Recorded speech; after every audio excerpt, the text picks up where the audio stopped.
नमस्कार। मैं हूं दीपक रथ। उदय इंडिया डिजिटल में आप सबको फिर से तहे दिल से स्वागत है।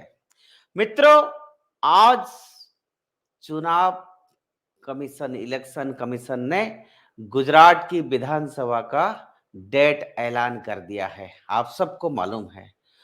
और पूरे देश में पूरे देश में जितने राजनीतिक पार्टी है, नेता है, पॉलिटिकल एनालिस्ट से जिनको हम पॉलिटिकल पंडित कहते हैं, उन सब की मन में एक आतंक सा सृष्टि हो गया है कि गुजरात में क्या होगा आखिर। जो सेकुलर पार्टीज है और जो सेकुलर पंडित से वो कुछ ना कुछ तिगड़म कर सकते थे, कुछ बिहार में, कुछ यूपी में, कुछ राजस्थान में, कुछ बंगाल में, कुछ ना कुछ मुद्दा तो निकल जाता था। लेकिन जिस राज्य में भारतीय जनता पार्टी 3-3 बार, 4-4 बार और भारी मत से जीतने के बाद आज भी गुजरात में भारतीय जनता पार्टी का गवर्नमेंट इतना ही स्ट्रांग है और लोगों का इतना ही आस्था बनी हुई है। और उसके पीछे क्या कारण है, आप सबको मालूम है। ये वो गुजरात है जहां पर महात्मा गांधी, सरदार पटेल और आज देश के प्रधानमंत्री नरेंद्र मोदी आए हैं। ये वो गुजरात है जिसको पूरे विश्व में याद किया जाता है कि कल अगर भारत एक डेवलप्ड कंट्री बनने जा रहा है, उसके पीछे अगर सबसे बड़ी योगदान किसी स्टेट का है और किसी स्टेट को अगर एक मानक के रूप में कोई काउंट करता है तो वो गुजरात से ही शुरू होता है। चाहे वो एग्रीकल्चर हो, इंडस्ट्री हो, इंफ्रास्ट्रक्चर हो, पोर्ट का डेवलपमेंट हो, या कंडीशन ऑफ द फार्मर्स हो, या फूड कॉर्पोरेशन ऑफ इंडिया के स्टोर हाउस हो, या ग्राम की विकास हो, या स्किल डेवलपमेंट हो, या कोई भी मुद्दा आप देख लीजिए। मित्रों, आज जब चुनाव कमीशन ने डेट घोषणा कर दी तो हम सबको मालूम है कि गुजरात में जो रणभूमि है, उस रणभूमि में एक तरफ कौन खड़ा है? भाजपा, जहां पर गुजरात की शेर के नाते नरेंद्र मोदी खड़े हैं। और गुजरात में अपोजिशन के नाते दो पार्टी है। एक कांग्रेस पार्टी है जिनको पिछले चुनाव में अच्छा वोट वोट परसेंटेज मिला था, चाहे वो सरकार क्यों ना बना पाए। और आजकल एक नए पार्टी आम आदमी पार्टी वहां भी पहुंच रहा है, लोगों से मिल रहा है। पर मेरा ये कहना है, जब ये रणभूमि में एक शेर खड़े हो और शेर के सामने श्रीखंडी खड़े हो, आप समझ सकते हैं मैं क्या कह सकता हूं। रण वहां होगा, युद्ध वहां होगा जहां ताकत जो होता है ना, कम से कम 19-20 ऊपर नीचे हो, वहां तो बात समझ में आता है। लेकिन यहां तो एक तरफा बात है। मित्रों, मैं आज इसलिए ये बात आपके सामने रख रहा हूं कि मानो गुजरात के मुख्यमंत्री भूपेंद्र पटेल जी को देश भर में या गुजरात के बाहर कोई नहीं जानते हैं, लेकिन गुजरात की जनता आज भी डबल इंजन को स्ट्रेंथ देने के लिए नरेंद्र मोदी जी के नाम पे वोट देगा। लेकिन मैं आज आप लोगों को पूछता हूं, आप सच बताइए, आप लोग कोई कह सकते हैं कि गुजरात में कांग्रेस का नेता कौन है? 1 नंबर, 2 नंबर, 3 नंबर कोई गुजरात का नेता दिल्ली में जिसका नाम है?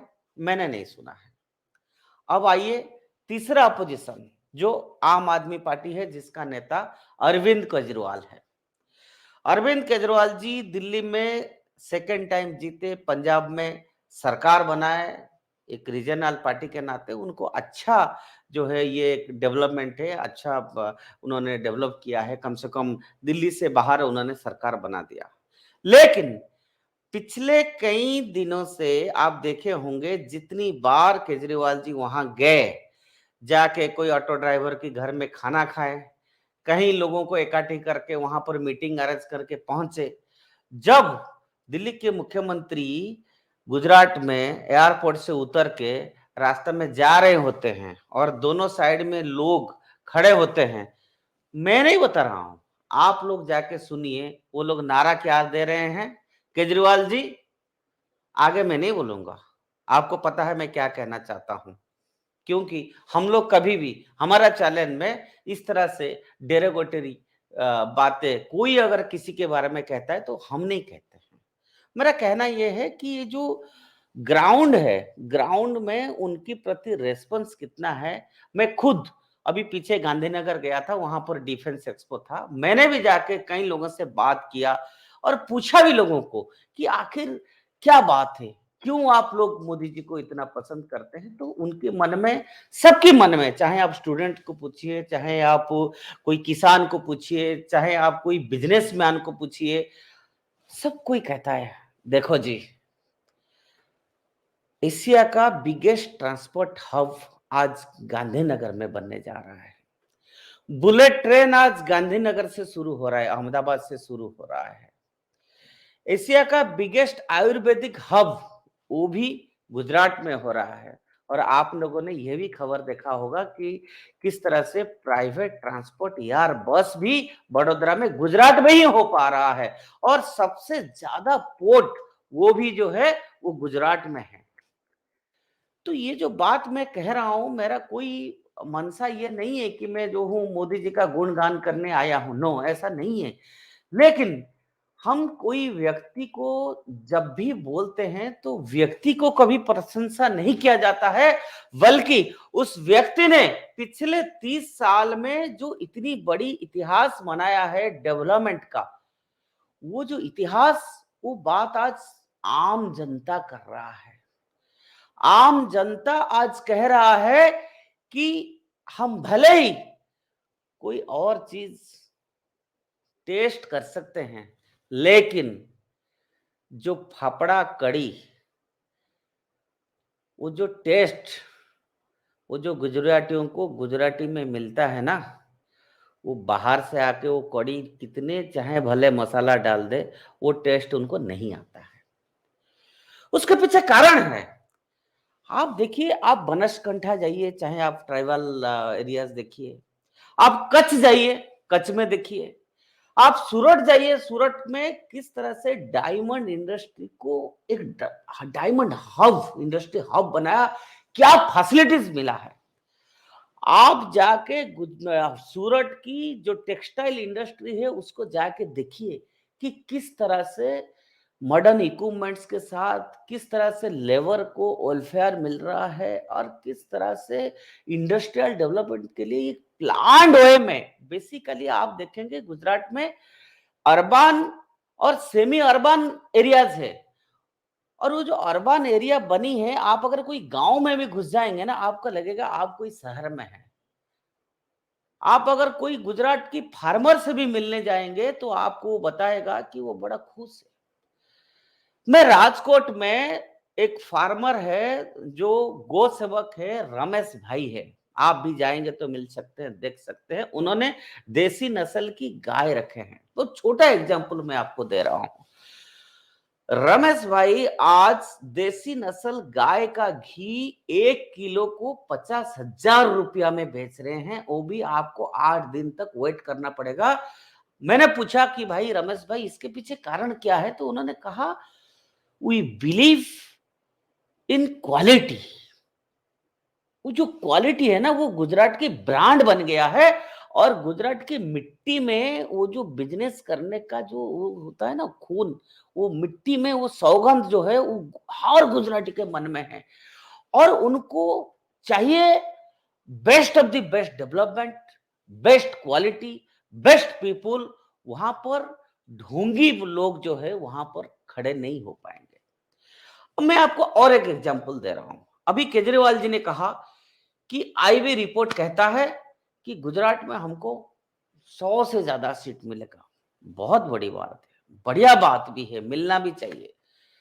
पर आप दिल्ली और गांधीनगर, इन दोनों शहर में दो नदी मिलता है आपको। दिल्ली में यमुना नदी, जिसकी हालत क्या है, आप सबने अभी छठ पूजा में हमारा जो मान्यगण नेतागण है, उन्होंने दिखाया किस तरह से पॉल्यूटेड वाटर जो है दिल्ली में बह रहा है और पिछले 6 साल 7 साल हो गया उस पानी को हमने ठीक नहीं कर पाया कि कोई छठ पूजा में जाके वहां डुबकी लगा पाए या सूर्य भगवान को उपासना करे या छठ मैया को वो अपना अर्घ्य दे।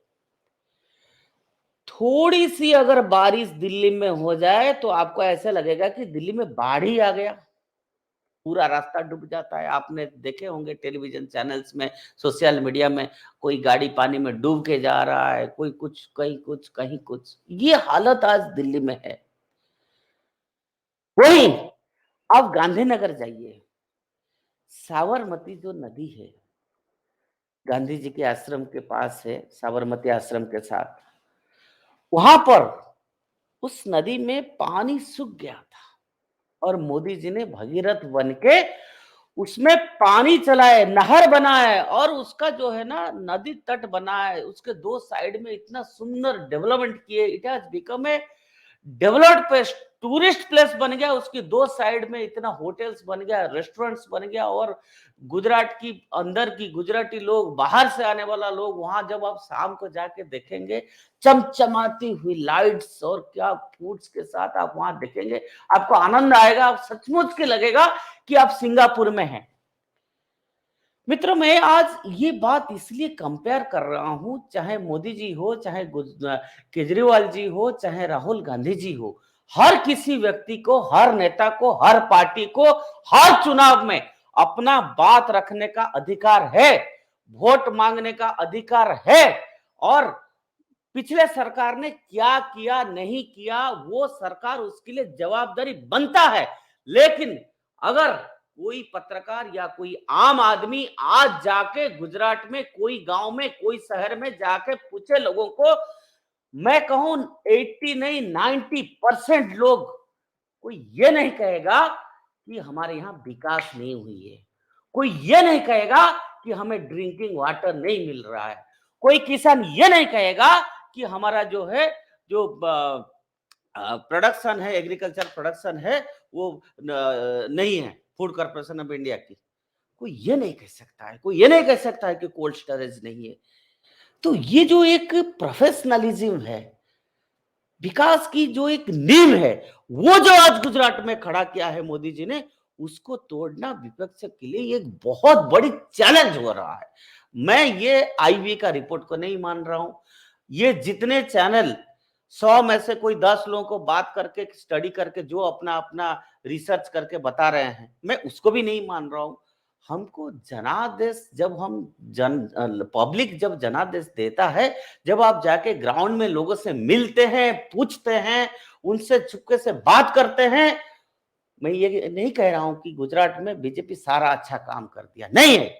कुछ लोगों को पिछले कई दिनों से बड़ा तकलीफ हो रहा है। अरे मोदी जी पिछले 8-10 दिन हो गया वहां गुजरात में है, महीना में 4 बार वो गुजरात जा रहे हैं, कुछ तो तकलीफ है गुजरात में, इसके लिए मोदी जी वहां है।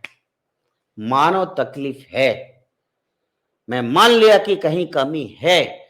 अगर कमी को दूर करने के लिए एक देश की प्रधानमंत्री अगर एक देश को सुधारने के लिए पहुंच रहा है, उसमें गलती कहां है?